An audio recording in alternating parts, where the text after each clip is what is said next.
and welcome to North 100, a Canadian Highlander podcast. I'm Serge. Joining me today, I have a Jer. Hello. And a Wheeler. Spaghetti and meatballs.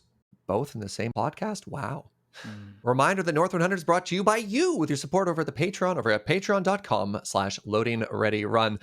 Let's start the show the way we start every show, with the best card that you're not playing and up to date, Jer. Jer, what's your spicy secret tech? Got a sweet new one. Wildborn Preserver. 1 and a green for a 2/2 elf archer. It has flash and reach and has a triggered ability that says whenever another non-human creature enters the battlefield under your control, you may pay X. When you do, put X +1/+1 counters on Wildborn Preserver. This card has just impressed the heck out of me every time I've played it. It has flash and it's cheap, so it's very easy to get into play. It has the potential to just become the largest thing on the board, sort of at your leisure. It has the really tricky trigger wording where it's a may trigger. So if they want to kill your thing in response to the trigger, they have to do it before you dump the mana in. I think that's how that works. So you don't get got, and there's a incredible amount of non-human creatures to play alongside it. And I think it's reasonable to play in tempo decks and aggressive decks. It triggers off mana dorks, and mana dorks in turn can use their mana to make this larger. It makes drawing mana dorks late game feel more useful because you can just play a mana dork and then put 5 counters on your Wildborn Preserver if you have a bunch of spare mana. Has a relevant creature type. Singular. Easy to cast. You mean Archer, right? Yeah, Archer. Clearly. Really quickly, because I'm sure people are going to ask in the comments here, can you talk about the interaction with X and getting got there? Because I think a lot of people are going to have questions about that specifically. Yeah, so the way this is worded is it triggers, and then you may pay X when it resolves, but your opponent doesn't know what X is or if you're paying it until the trigger resolves. So hold on, I'm looking at the ruling here from 2019. If you pay X while its triggered ability is resolving, the reflexive triggered ability triggers and will resolve separately. This is different from effects that say if you do, in that players may take actions after you've paid mana, but before the creature gets the +1/+1 counters. Oh yeah, you're right. I'm wrong. It's not about you're right and wrong. I'm just wondering if in that interaction, like what the templating needs to be. Yeah, it's got the second reflexive trigger. The right. Dream, was it Dream Eater? The Guilds of Ravnica, sort of like 2 triggers, but it's all technically 1. Yeah, I always think of it as the Frenzied Goblin trigger, where they target the thing with Frenzied Goblin, and then you never know if they're paying red or not until on resolution. Yeah, exactly. I thought this worked like that because it's sort of the same, but they stuffed the second. Oh, if you do or whatever. Yeah, okay. I didn't want to start the episode with a gotcha, but just like hold on a second, let's dive into this. No, that's good. Make sure we're shipping the right info here. It's appropriate for the type of card, though. Reminder that Thalia was eaten by the Gitrog monster, right? Yes. True facts, 100% accurate podcast. Thalia eaten by the Gitrog. I don't know why that's being brought up here. I mean, yeah, you're speaking the truth. This card does just kill people. Like, it does, if you forget about this card in the slightest, it will kill you. Lots of people forget it has reach because it's just a thing with swords on a fox. There's a very sneaky quiver. They attack into it with their Delver, and you're like, yeah, I guess I'll trade. All right, let's introduce today's theme. We haven't done one of these in a while. Welcome to the Summer 2020 North 100 Q&A. We reached out on Twitter and asked, hey, you got any burning questions in your pocket about the format or specific decks in the format or interactions? Turns out you have a lot of questions. My Twitter has kind of been unusable for the past couple days. So first off, thank you everyone who responded. There's way too many of you to respond to everybody, but we did our best to try and pick a range of questions that a lot of people were asking sort of similar things about. So we're going to start a question from Forever Alone. Asks, so good. I'm very much an aggro and mid-range player, but I've always wanted to be able to play and build artifact, synergy, and combo decks, for example, eggs and other academy strategies. but I always end up with way too big a list, and I don't know what cards to cut down. So this is a question that asks about archetypes in the format and brewing, and go. I think when you're extremely unfamiliar with an archetype and stepping outside of your comfort zone, the best starting place is just to find a list, ideally from somebody you trust, and just play their exact list for like a reasonable amount of time before you make changes to it. If you can and you have specific questions, ask that person, or ask in the Discord or on the Facebook page or whatever, and then start making changes from there. But I actually don't recommend just like brewing from scratch. Not to say you can't do it, but for the best results, probably best to just like crib a list from somebody who's done it before, as opposed to like trying to reinvent the wheel, so to speak. There's I guess this is kind of like extendable across multiple kind of games, but Magic is definitely one of those games. And I want to clarify, when I say this isn't tooting any of our horns about our capabilities, but like, if you are just like copying a build too, like, I do think it is absolutely correct that if you're going into uncharted territory, you just take a list and use it, and work your way from there.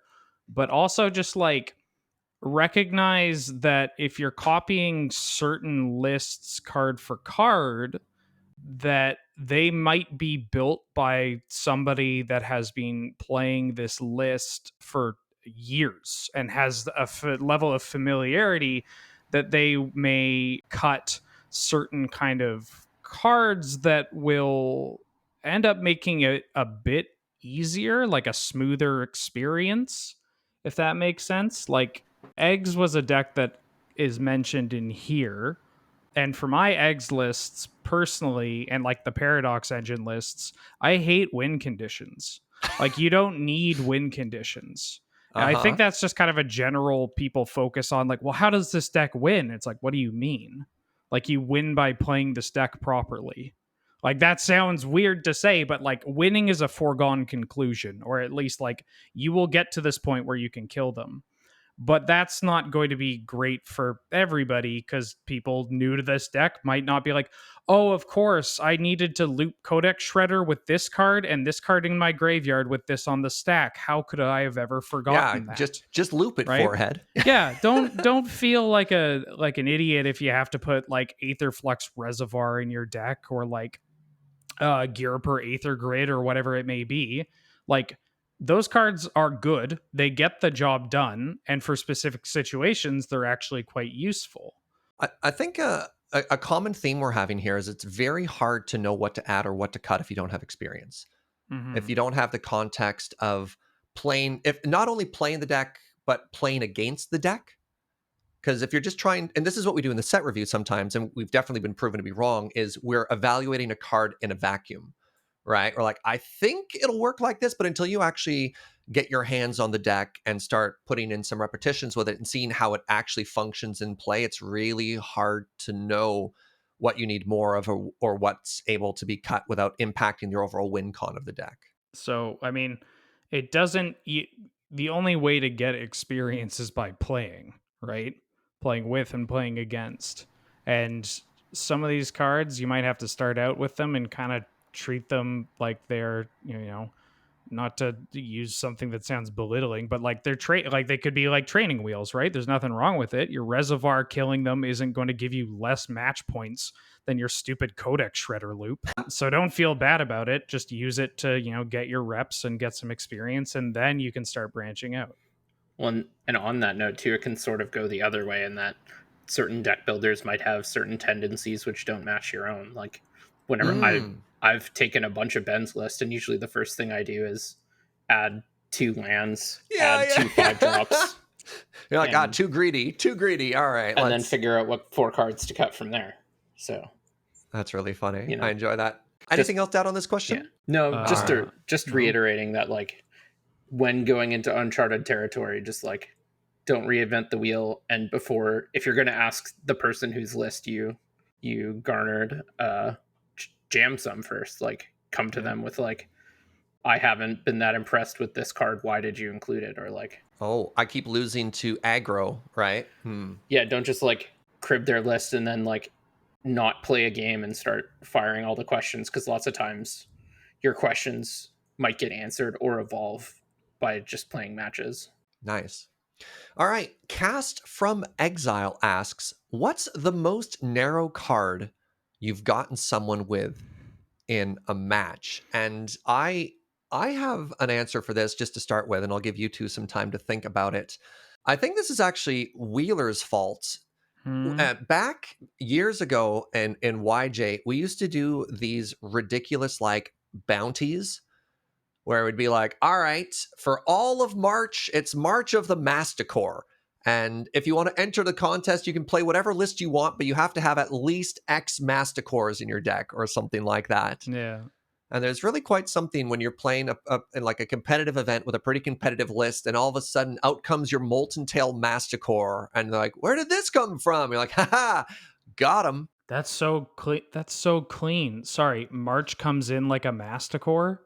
Like You're that's welcome. holy smokes. Yeah, continue. But I think the narrowest card I've ever gotten, like the real question for this, for a while when I was playing, I was on a real Pox train for a while. I was playing green black Pox and Abzan Pox, and there was a lot of blue in our meta. I started playing Choke. Now, for those of you who aren't familiar, Choke is a really neat card. It's a 3-mana green enchantment for 2 green Neat? Excuse you? that says islands. Yeah, classic cool card, dude. Like, It's symmetrical. Islands don't untap during their controller's untap step. Now, this is risky. This is a very risky card because what if your opponent doesn't play blue or doesn't play islands? And, you know, I was playing Bazaar Baghdad. You can just loot it away. You know, it's not the only downside. But the interaction I got that was amazing was blue players can choose not to tap their island. They can just like play it and wait. But I had a Rishadan port. And so I could port their islands with a choke and they couldn't untap. And I was like, oh, this is the most narrow Gotham I've ever been in. And it felt so good. In Highlander, it's so much. It's a lot worse than it is in Legacy and Modern, because it's not like decks are jamming like 4x Tundra or 4x Hallowed Fountain. They're like 1 Tundra, 1 Hallowed Fountain, 1 Seachrome Coast, 1 Glacial Fortress, 1 Mystic Gate, 1 Nimbus Maze. It's like you're not even locking them off all their mana. You need to high roll to get the right matchup, and you need to high roll and hope that their mana is good. Like, hey, they said narrow interaction. This is minuscule. The Venn diagram. No, that's what I'm saying. Yeah, yeah, it's like narrow, but it's like self-sabotage.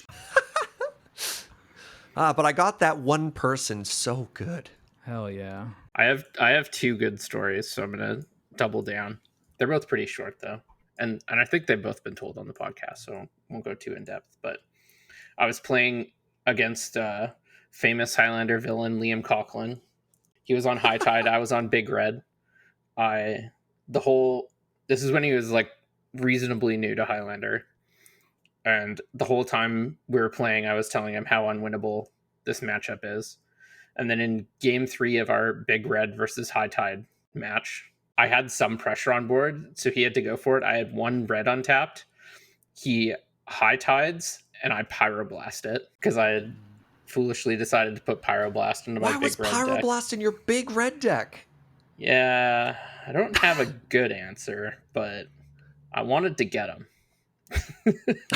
And then another time I was playing green-white aggro in the 2-0 bracket, and my opponent Vendilion clicked me on my draw step, took Umezawa's GT, leaving an Elspeth Knight Errant in my hand. Off the clique, I draw Seed Time, attack them, they no block.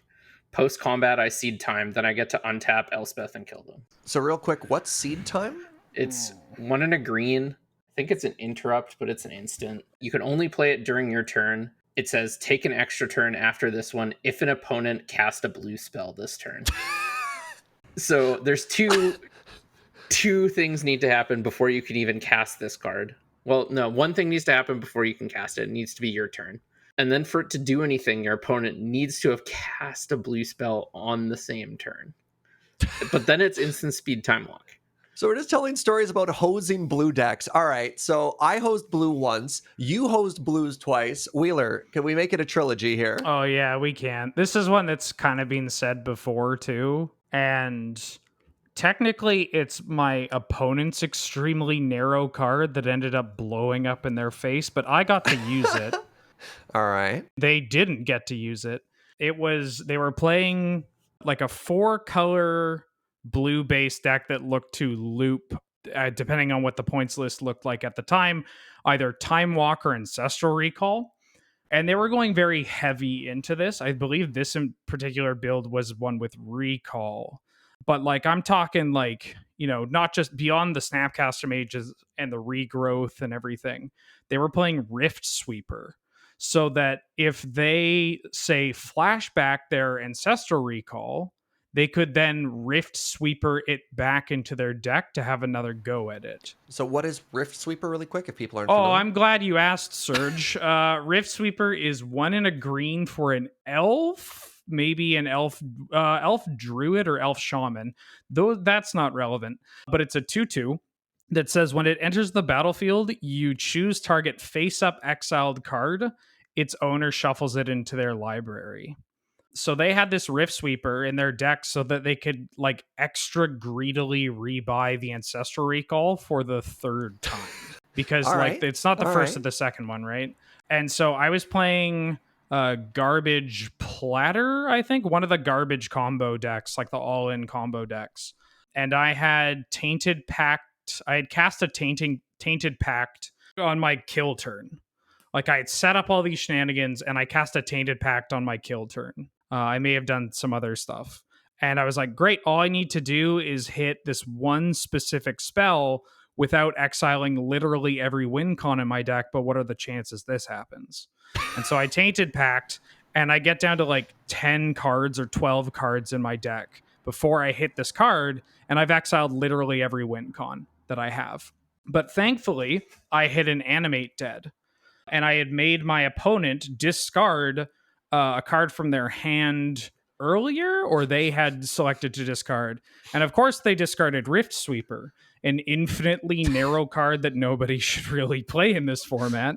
Uh-huh. And I got to reanimate their Rift Sweeper to shuffle in one of the Emrakul that had been exiled from my deck due to Tainted Pact, and then tutor it up and kill them with it. Amazing. Yeah. Amazing. It's pretty all right. All right. Well, I think this goes nicely into our next question here by Allybums. How do you get around an analysis paralysis of tutors when you're new to a deck? So, for example, I'm sure a lot of Magic players have been there before, especially if you're playing Canadian Highlander or Commander or something like that. You cast a tutor, you flip over this 100-card deck, and your demonic tutor is like, pick any card. And you're like, can you please narrow it down? You're giving me way too many choices here. Do I get a kill spell? Do I get fast mana? Do I go for my win con? Oh God, I don't have enough mana to go for my win con. If I get a ramp spell, but I don't get my win con, what do I get after that? Do I go for a mid-range threat I can get now? Do I plan for the future? What do I do? That's me every time I tutor. That's pretty heavy, dude. It's really not that stressful. I mean, No. for you in this situation. Oh, okay, I'm not saying okay. that to belittle the other people. I'm saying that Serge. I'm alone here? Well, no, I'm just saying that you played this for a hot minute and like for your story of like flipping a table when you cast Sylvan Scrying for the 1000th time in your life. But I think in general to avoid specifically this, and it's not the best, like you should alter this strategy once you get more experience with the deck, but just like have a short list in your head for each of the like types of tutors you have in your deck. Like if you're a deck that plays a bunch of different types of tutors, like say you're playing like Hoof, so you have land tutors and creature tutors, have certain things in mind. Like if you're casting a creature tutor, do you need mana or are you trying to win? And then have like a list of things like mana creatures. Like you can get Raphellos, Elvish Archdruid are usually the mana things you want. Primeval Titan, Craterhoof, Behemoth are usually the win the game things you want. When you're getting land tutors, do you have multiple land tutors? If so, is it a matchup where you want to get Depth Stage, or are you getting Cradle? God, we could do an episode just on this, couldn't we? Yeah, we probably could. Episode 103, let's talk about tutors, because it's like, oh, I have some things I could add to this That's conversation. actually a pretty that's kind of shocking that hasn't been done. All right, well, look forward to next episode, I guess. Just as a like quick TLDR, look over your deck list and try to like separate, like compartmentalize your types of There we tutors go. and create short lists for each type. Flowcharts, baby. Learn some, like, Ooh. internalize some flowcharts. Like, Yeah. set up rules for each thing, and then think like, okay, I'm at point A. What does that open up for me? And then label all the things that opens up, and you're like, okay, what if I go down this path? Then what opens up? Like, again, this is probably best saved for an actual full episode of the podcast. There's so many follow-up questions, right? Yeah, but like, I mean, basically familiarize yourself with your deck and why your deck is playing certain cards, right? The cards aren't in there just because they look nice. I mean, sometimes they are. Who am I kidding? Yeah, let's be real. Often for like a combo deck or something with very specific tutors, they're going to be in there for a reason. So find out what that reason is and then stick it to memory. I find it funny when people would lend goblins as an introductory deck to be like, here, you should just play this. And like, what do I find with Goblin Recruiter? Here's like, this is like a good example of another, like, it's not the best answer, but it'll probably help start people out, where it's just like, how do I deal with tutors? It's like, find the best card in your deck, right? Like, when in doubt, like, throw nuance out the window and find yourself like a goblin ringleader that flips over 4 really cool and fast goblins. Like, you don't have to be like, oh yes, and this sets up my infinite loop in which nobody can escape. Like, sometimes just like, find the big thing. The thing about Goblin Recruiter is, like, probably the like 17th most optimal pile still probably wins most of the games if you're doing it from a reasonable position. So there's not a lot of difference between the first and 35th best piles. I love it. All right, well, look forward to an episode where we just deep dive into tutors in the future, because I have so much I want to talk about on this topic, and I'm sure you two do as well. I could chat. All right, let's move on to a question here from Blake. Are there any traditional sideboard cards, for example, Rest in Peace, Stony Silence, etc., that are worth playing in Canadian Highlander? And of course, the significance of this question is we don't have a sideboard. So it's like in Legacy and Modern, cards that wouldn't see main play but are extremely powerful in hosing a certain strategy, when are they worth putting into your main 100? In general, don't. The long answer is play the ones that are attached to efficient bodies. Yeah, find yourself a hate piece that can do double duty, like, or that isn't just like an ultimate, like, hard lock sort of like. Don't play. I mean, we partially chewed Search out for this with the narrow thing, but like, don't play cards like you're a Yu-Gi-Oh villain.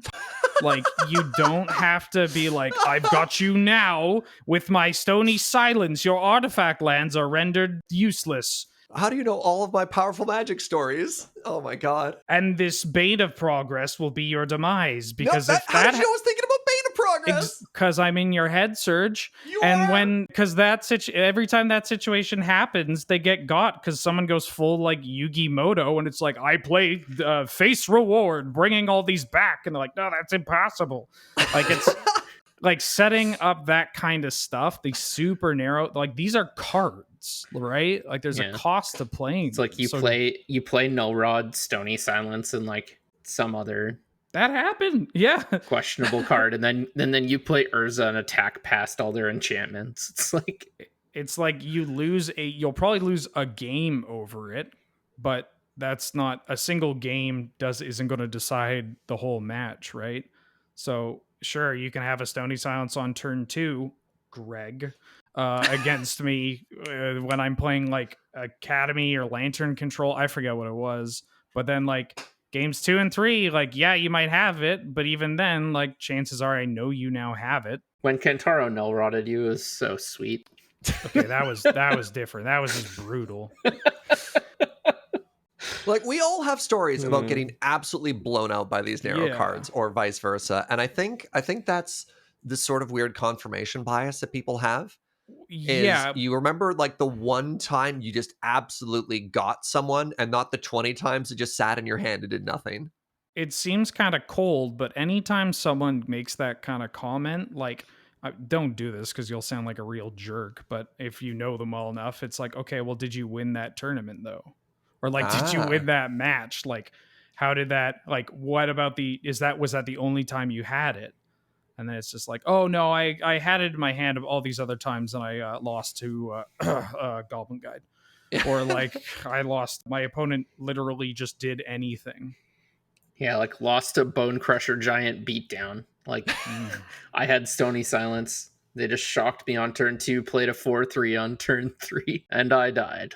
There are some like traditional sideboard cards like that will pop up, but just because they offer kind of like similar flexibility as they may in other formats, like again, like Ensnaring Bridge or Chain of Vapor, like usually the decks that are playing them will also have ways to either get around the drawback that may be associated with it, or in fact utilize it to their advantage, where you like get to Chain of Vapor your own Trinket Mage to recast it, or to like Storm will use like Chain of Vapor to put lands, like they'll be bouncing free stuff to sacrifice lands to put them in their graveyard so that they get Cabal Ritual up to threshold. Yeah. And that goes to say that like there's sort of 2 categories of traditional sideboard cards: the like super narrow haymakers that when you play them they win, and like the kind of more versatile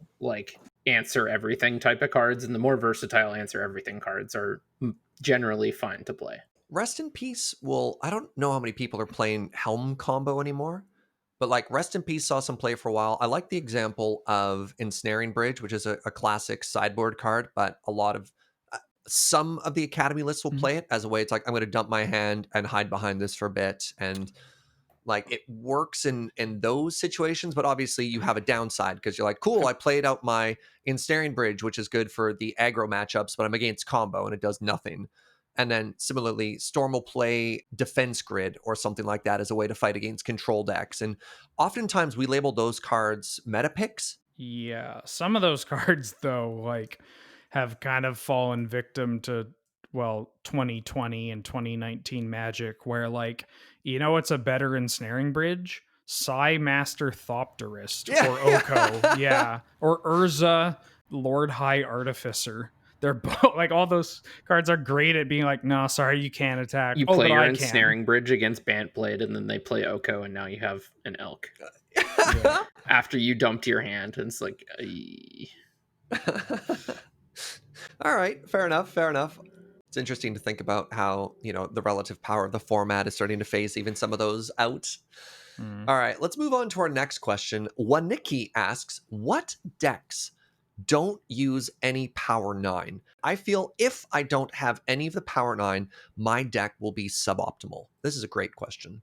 yeah, there are definitely decks that don't play Power 9. The example I always give is Reanimator, which is actually a pretty reasonable entry level deck into the format too. You can play it as 2-color. The duels aren't like the most important thing to the deck. Budget Reanimator is perfectly reasonable 99% of the time. And yeah, you typically just spend all your points on tutors. I think this comes down to sort of, there's 3 types of Power 9. There's the Moxon, which incorporate 5 of them. There's Ancestral and Recall. Oh yes, both Ancestral and Recall. Sorry, there's Ancestral and Time Walk, and then there's Time Twister. What's the... Oh, and then... Black Lotus. Oh, Lotus, right. Vault isn't even one of the Power 9. Sorry, there's... The least famous of all the Power 9, Black Lotus. Sorry, I think of Black Lotus in its own category. So there's 6 of them are fast mana. Ancestral and Time Walk are pointed super aggressively, so you need to be pretty specific in a blue deck if you're doing that. And I think those decks often describe themselves. Really, only Academy plays the draw 7s, but I mean, who really considers Time Twister to be one of the Power 9? Hey, no.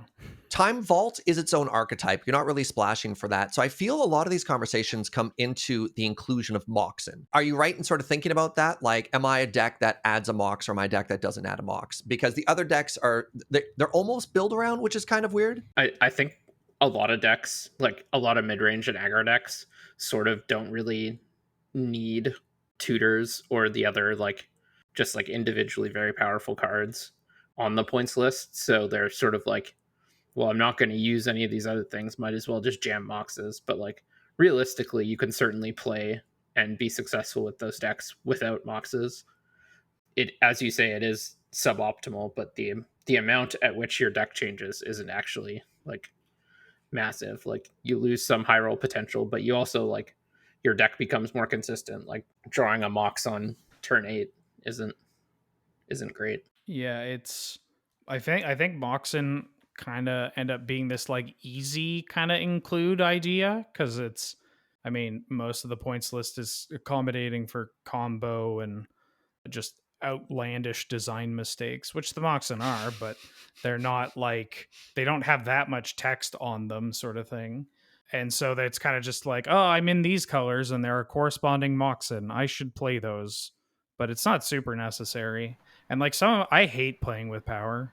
Like some of my favorite decks, especially right now, are not ones with any like they play zero power. Like Dredge is my favorite deck right now, to be honest.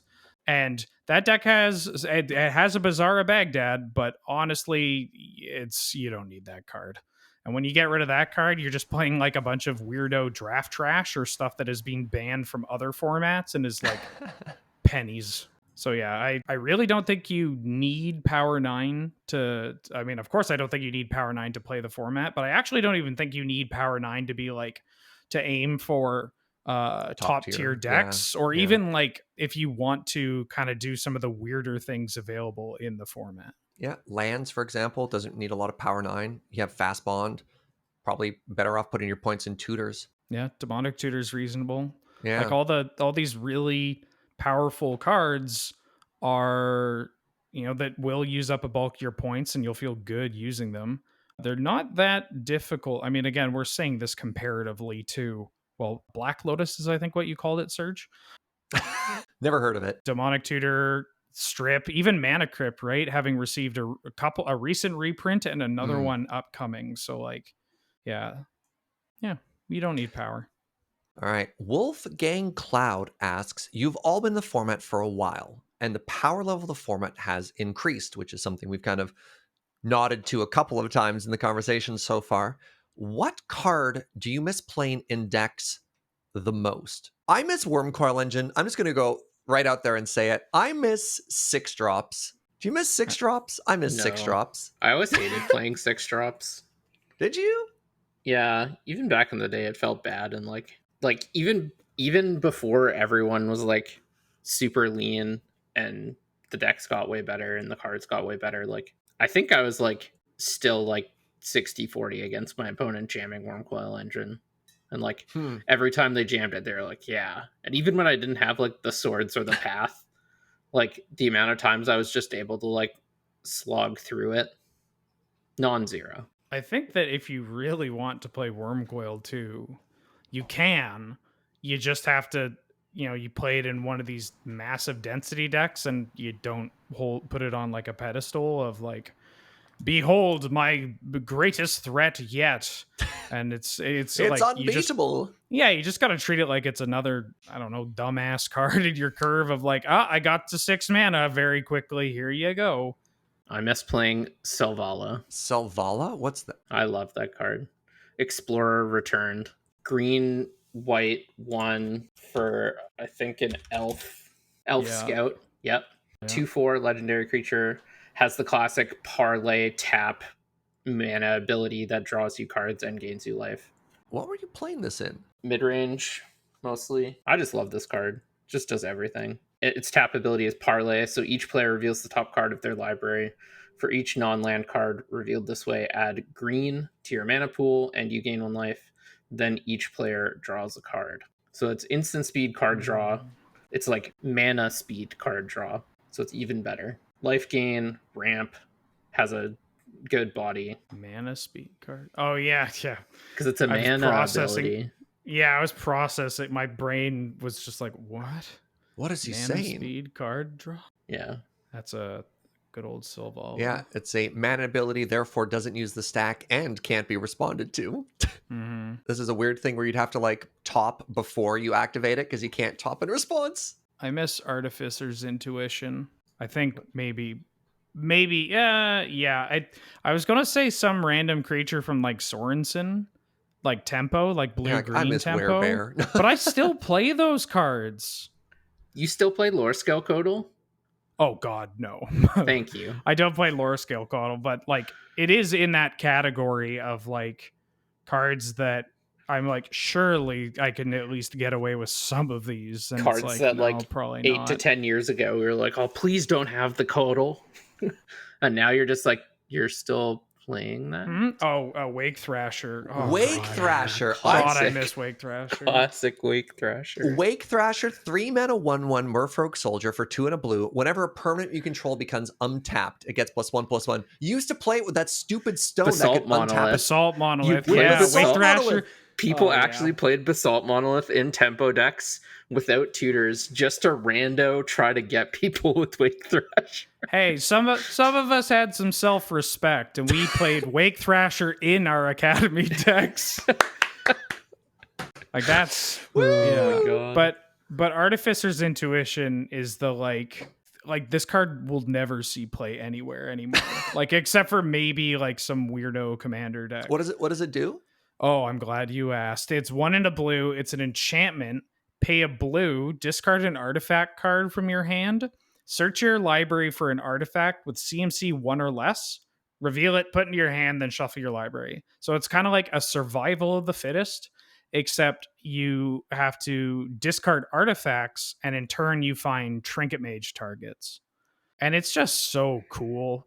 Like you can, I mean, yeah, Black Lotus and LED are pretty good cards, but like honestly, Codex you'd spend a lot of the Shredder. time.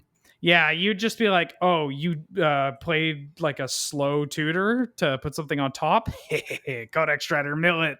Or like getting like a Life Spark spell bomb to animate one of your lands to kill their exposed planeswalker.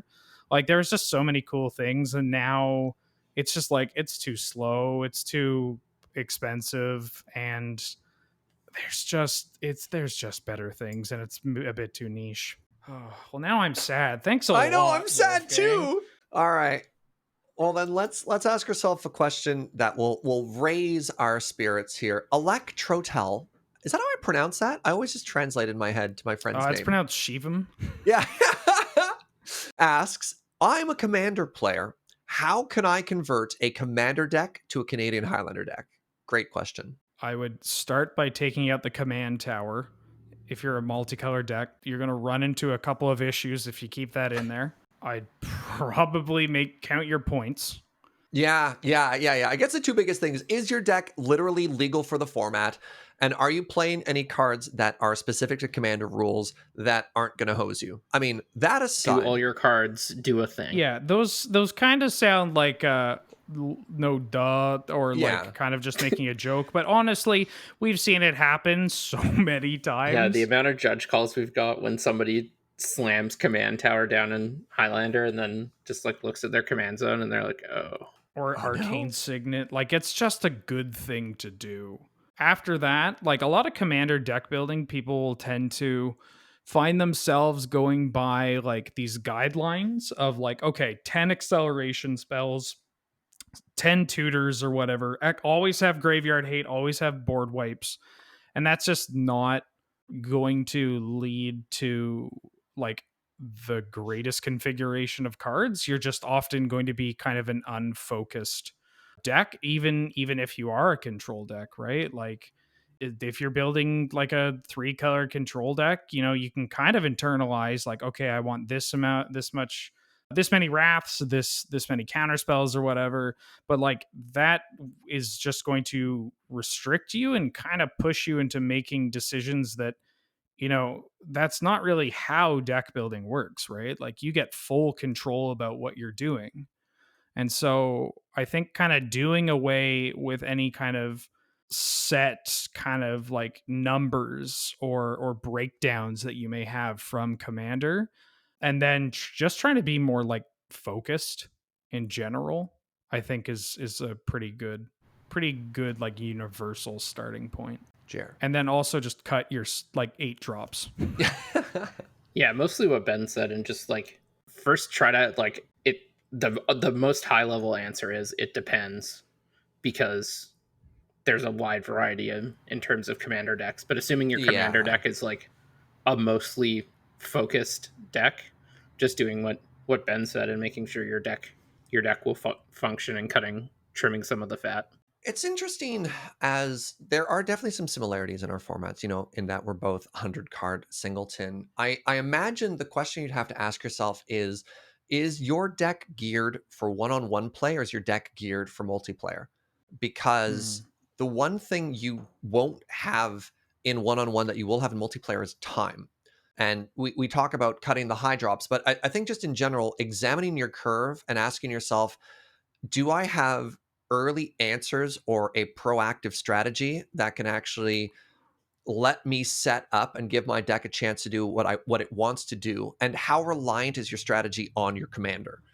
Because you don't have your commander in hand, air quotes, like the command zone does, and that is going to influence how successful your deck is going to be. If you just immediately grabbed your 100 cards, shuffled in your commander deliberately, and went to play, presuming your deck is already legal and you don't have any of the problem cards, how else is it going to compete is going to be answered in that frame. I have a really quick big brain analogy that honestly I'm kind of proud of. All right. A match of like a game or match of Canlander and a game or match of Commander are different like this. Commander is like Chopped. There's 4 of you. You all kind of present your ingredients first, and you like in the beginning it's just a lot of preparation, right? Until you get to the payoff.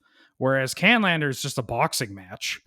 Like you're just thrown in, the bell dings, and then it's not like, okay, give me a second to warm up here. Oh, I thought you were going to keep going and say Canlander is Master Chef. Okay, Canlander is like a boxing match, but you have to fight Gordon Ramsay, and he's really pissed. And he just keeps insulting you. He's going to keep insulting you. He's calling you a donkey. Well, no, but what I mean is that like it's all in good sportsmanship, and obviously don't be a jerk during your match or after your match or in general, honestly. But like it's purely competitive, right? You set up, you're there to beat the other person, and that's it. And it's right as the bell dings, like a goblin guide's coming out. Yeah, immediately, right? Yeah, or like a Llanowar elf has hit the table. They went Mana Crypt, land, Verge Rangers or whatever, right? Like it doesn't start when after everybody's cast their Cultivate. These are some good questions. We got some, again, thank you to the overwhelming amount of people who responded to that tweet with questions about the format. Apologies if we didn't get a chance to get to your specific question today, because there are a lot of really good questions. I can't stress this enough, how hard it was to try and prune this down. We had like 4 other questions that we wanted to get to, and we had to look at the time and we're like, we're going to probably have to cut it there. But thank you everyone for taking the time to respond. And now we're going to move to our closing segment, Powerful Magic. Oh, the enthusiasm. I love it. Thank you. And up today is me. And on the topic of looking back and on nostalgia, I don't have a specific story of, spells flying back and forth and whatever. Instead, I want to try and share with you a feeling of what it was like to play in the format 5 or 6 years ago. It might even be further back today. The days where tempo was a lot more dominant and a lot more present, and everyone was playing Force Spikes and Stifles, and even white decks were jamming Mana Tithe. It was everywhere. It was back in the days of got 'em. Like, you just got all the time. Getting got with Force Spike, getting got with Daze, getting stifled and stuff like that. And I remember playing against people who'd go, land pass, and then you'd play your Mox out of order instead of going land Mox and getting your Mox Force Spiked on turn 1. Do you remember that? Has that ever happened to you? I mean, I've force spiked a Mox or 2. I usually save it for their Titans. Right? Like you keep really greedy and you go to play a Chrome Mox because you kept no lands and somebody dazed you or something like that. I felt like I was walking on eggshells. My favorite was the song and dance in a tempo mirror of like somebody plays a fetch land and passes. and then somebody else, they go fetch land, pass, and they like look at them, and you're like, all of a sudden the Western music starts playing, like boo, wah, wah, wah. Like who's gonna crack first, right?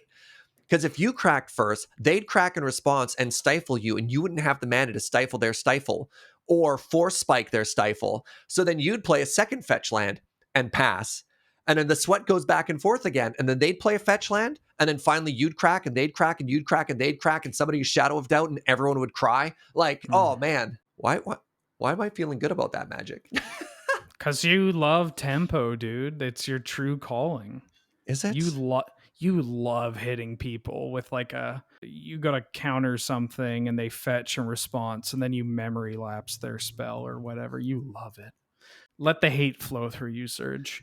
I'm thinking back to old Spencer lines when Spencer would have like a wasteland and a fetch land. And we're talking like legacy Delver lines here, where you would wasteland their land and then they'd fetch and respond, and then you'd fetch and like stifle their fetch as they tried to stifle your wasteland. Or, you know, like when both players are baiting around a stifle that both people know they have, and they also have like a force spike or a spell pierce in response.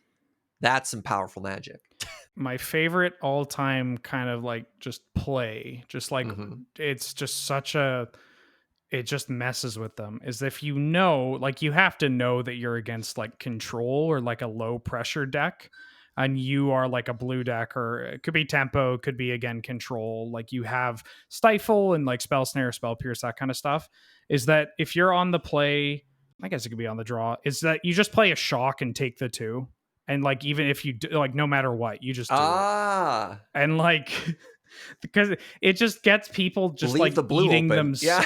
They just eat themselves up. They're just like, oh my God, I'm going to get stifled. And then but they also have spell pierce all the time. It gives you like 4 turns of making them sweat, even if you have nothing.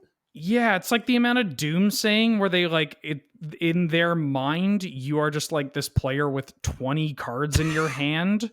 And like 10 of those are 1 mana blue spells. Like every single one. You're like, how many cards do you have? And you're like, 0. It's like, I know you have the force spike though. How do you have no cards in hand? Exactly. I know you have it. That's they call a judge. I think there's a discrepancy. My opponent says they have 0 cards in hand. Physically, I don't see any cards, but I know they've got the spell pierce. I just know they've got it. They had the spell pierce on turn 1, and they haven't cast it. Obviously, they've dropped a card. Yeah. Jared, you play any mind games around counter spells?